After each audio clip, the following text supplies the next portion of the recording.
The Barry family tragedy. A Christmas nightmare. It was the kind of Christmas night that should have been filled with warmth.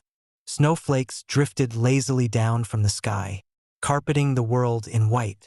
The smell of turkey and cinnamon lingered in the air of every home, and Christmas lights blinked from houses like distant stars. But for the Barry family, Christmas 1999 would be the night everything fell apart, shattered into pieces that would never be whole again. I was just a young cop at the time, barely out of my rookie phase, but when the call came in, I knew this wouldn't be just another case. Not one I could brush off, not one I could forget. This was something that would haunt me forever. I arrived at the Barry family's house around 2 a.m., the cold seeping into my bones as I stood on the porch. I could see the lights still flickering on the Christmas tree through the window. The warm glow from inside seemed to mock the growing dread in my chest. I knocked on the door, but there was no answer. A chill ran down my spine. The door was unlocked. Inside, I found the house eerily quiet. It was a typical Christmas setup: decorated tree, stockings hung, and the scent of pine lingering in the air. Everything seemed perfect, almost too perfect. That's when I noticed the blood. It wasn't just blood, it was everywhere. On the carpet, on the walls, smeared across the once white curtains. And in the middle of the living room, I saw them, Ray Barry, lying sprawled across the floor. His wife Loretta was slumped over the back of the couch, her eyes wide open in a frozen stare. And the children, 3 of them, lay lifeless, their small bodies twisted in unnatural positions. I felt my stomach lurch, but I forced myself to move. I had to get closer. Ray Barry had a shotgun clutched in his hand, the barrel cold and dark in the dim light of the room. But what haunted me more than the blood-soaked carpet or the broken bodies were the looks on their faces. It wasn't just terror I saw, it was confusion, betrayal. This wasn't a random act. This wasn't just a man snapping in the middle of a holiday season. I found the note. It was tucked beneath Ray's body, folded and crumpled, the edges stained with blood. His handwriting was jagged, hurried. It read, "I did it for her. I couldn't watch her suffer anymore. This is the end. The only way out." At first, I thought it was a suicide note, but there was something off about it. It didn't seem like Ray, the man I had known, the man who had worked the same small-town job for years, had been nothing but kind to those around him, the perfect husband, the good father. But as I looked around, the reality began to sink in. The house was immaculate save for the massacre. Everything had seemed fine, but it wasn't. Something had been festering beneath the surface for years, something that no one had seen coming. As I walked through the house, I found more pieces to the puzzle. A mountain of unpaid bills on the kitchen counter. Loretta's wedding ring, tossed carelessly on the floor near the back door. A trail of muddy footprints leading to the garage, where I found Ray's car, still idling in the driveway, as though he had been planning something. But what? I knew then that the Barry family's tragedy wasn't just about a man losing his mind. This was a dark, twisted story about betrayal, stress, and a failing marriage. Ray's financial troubles had been building for months, maybe even years. The weight of it all had crushed him. His relationship with Loretta, his kids, his job. But even more disturbing was the way it had built up to this moment, this Christmas night. How had it all gone wrong? How could a man go from a loving father to a cold-blooded killer in such a short time? I interviewed the neighbors. Most had seen Ray as a quiet, hard-working man who kept to himself. But a few people mentioned that the couple had been arguing lately, especially after the bills began piling up. Loretta had grown distant, and Ray's temper had started to flare. They weren't the first couple to break under the pressure of financial ruin. But there was something about their story that made it all the more chilling. As the days passed, I couldn't shake the feeling that something wasn't right about Ray. His behavior had been erratic, sure, but there was a calmness to his actions that made me uneasy. This wasn't just a man having a breakdown. It was something else, something colder. I dug deeper, reached out to some of Ray's old friends, his coworkers. Everyone painted the same picture. a man who was under too much pressure, who had been hiding his problems behind the guise of being the perfect family man. But then I found out about his past, a troubled childhood, a family history of depression, and, most disturbingly, a series of phone calls Ray had made in the days leading up to Christmas. I never found out who the other voice on the other end was. The calls were too short, the messages too cryptic. But one thing was clear: whoever he had been talking to, it wasn't just for advice. It was as if he was being pushed toward something. I couldn't help but wonder if someone, anyone, had seen the signs, if someone had known what was happening inside that house, what Ray had planned. Would the tragedy have been prevented? Maybe, but I don't think so. The thing that haunts me the most is the way everything seemed so normal, right up until the moment it wasn't.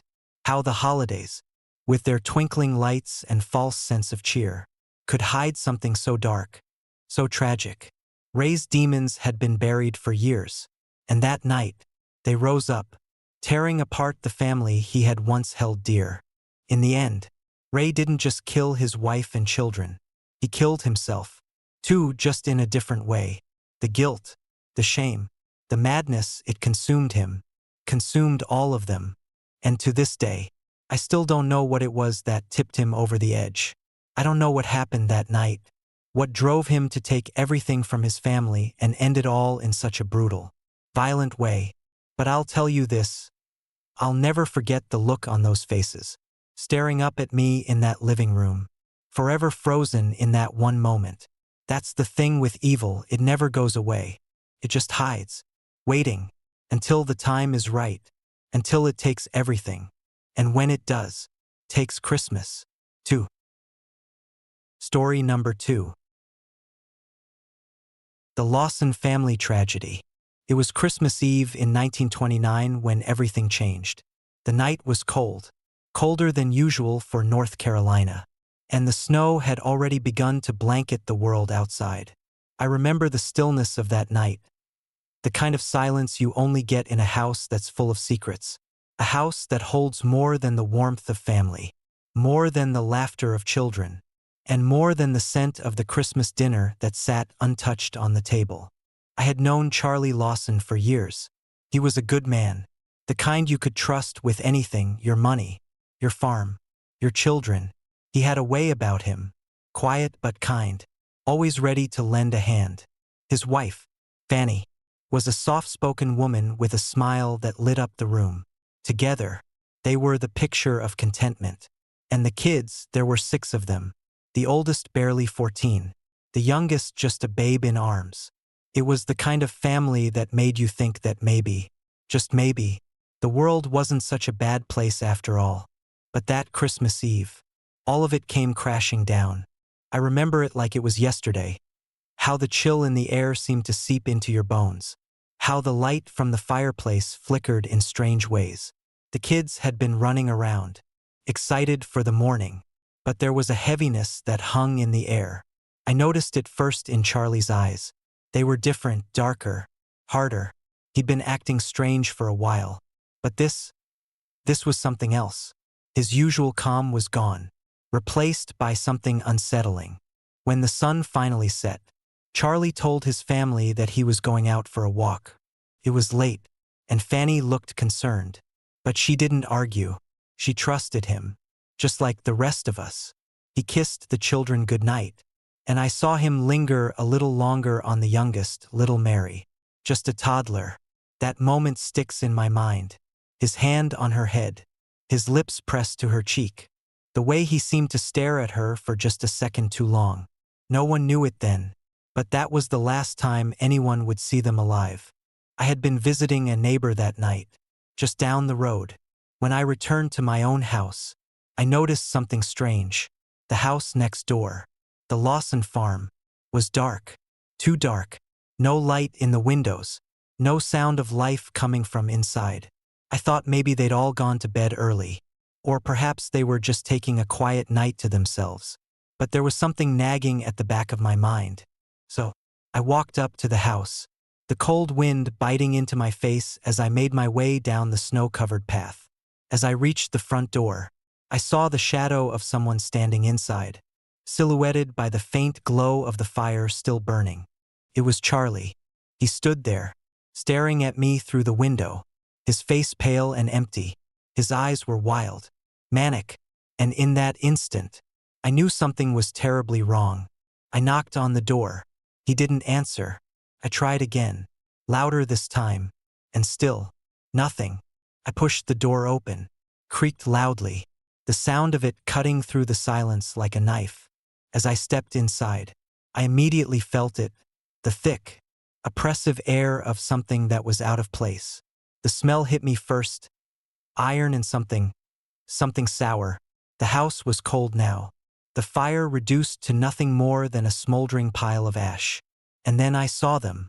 Fanny Lawson lay at the foot of the stairs, her body twisted unnaturally. Her eyes were wide open, staring up at nothing, her mouth agape as though in a final scream that had never escaped. I backed away, my heart hammering in my chest. I turned to look around the room, but the sight of it stopped me cold. The children, they were scattered across the house, each one of them lying in their own pool of blood, some of them still clutching their toys, some still wrapped in blankets, as if they had been caught completely unaware. The oldest, Arthur, was sprawled across the floor near the fireplace, his face frozen in an expression of terror. Charlie had done this. I didn't need to see the gun in his hand to know. I don't know how long I stood there, paralyzed by the horror before me, but I knew I couldn't stay. I ran out of that house as if the devil himself was chasing me, the screams of the children still ringing in my ears. When I reached the road, I collapsed onto the snow, gasping for breath. The sheriff arrived soon after, and when they found Charlie, it was as I had feared. He had taken his own life with a bullet to the head.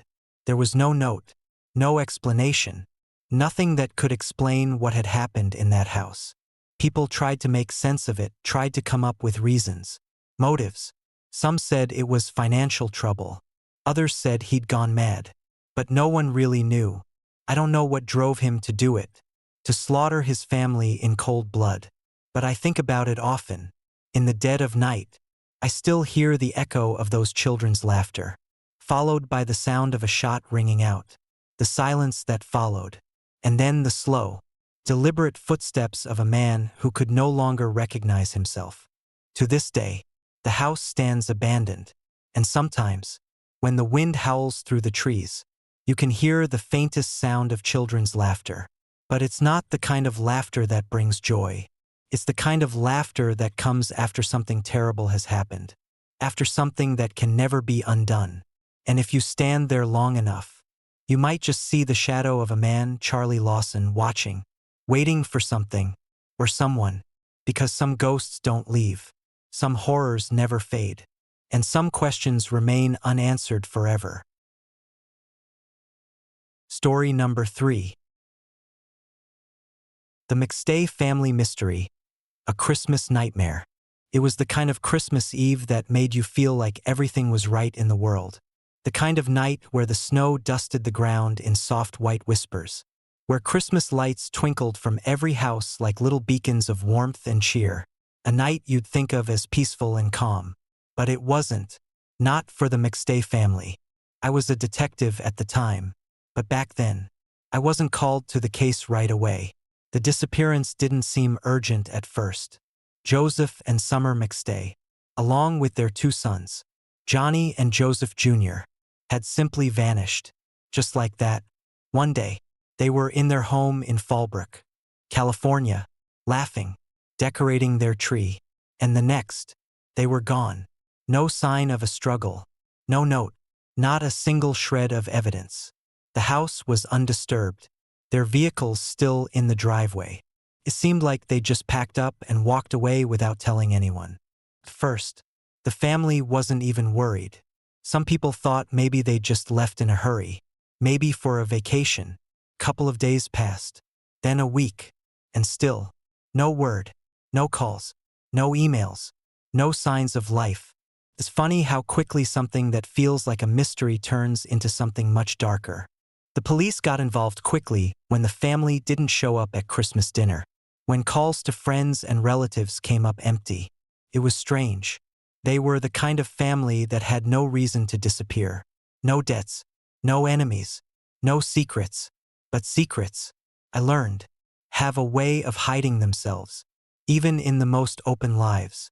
When I was called to investigate, I knew right away something was wrong. I went to their home, tried to get a sense of their lives. It felt off. The decorations were still up. The kitchen table set for dinner. It looked like they had just stepped out, maybe to run an errand. But there was no sign of them. A few days later, I found out that they had last been seen crossing the Mexican border. The news cameras exploded with theories. Maybe they had left their lives behind, gone to start over somewhere else, somewhere far away. Some of the rumors even said that they had been abducted. But I couldn't shake the feeling that something was much darker at play. Then, almost 3 months later, we found them. It was December now, almost a year since their disappearance. And we got the call. They weren't alive. Not anymore. A couple of ranchers, just outside of Victorville, about 150 miles from their home, had stumbled upon something. It was their son's remains, or so the forensics team confirmed. We found the bodies buried in a shallow grave. But it wasn't just the remains that haunted me. It was the way they were buried, arranged, almost ritualistic, as though the killer had wanted to make sure the bodies were found. The first sign that this wasn't a random crime, that there was something more sinister behind it. The bodies were carefully placed in a pit, stacked in a way that told a story I couldn't understand. We found Joseph and Summer's bodies just a few feet away, buried in the same crude grave, their lives snuffed out in a violent and brutal way. There was no sign of forced entry into their home, but their deaths were far from accidental. Whoever had done this had a purpose, had planned it. In the weeks that followed, I delved deeper into the McStay family's life.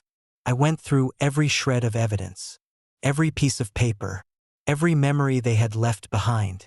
I found out that Joseph McStay had been involved in business dealings, and some of them, well, they weren't as clean as they seemed.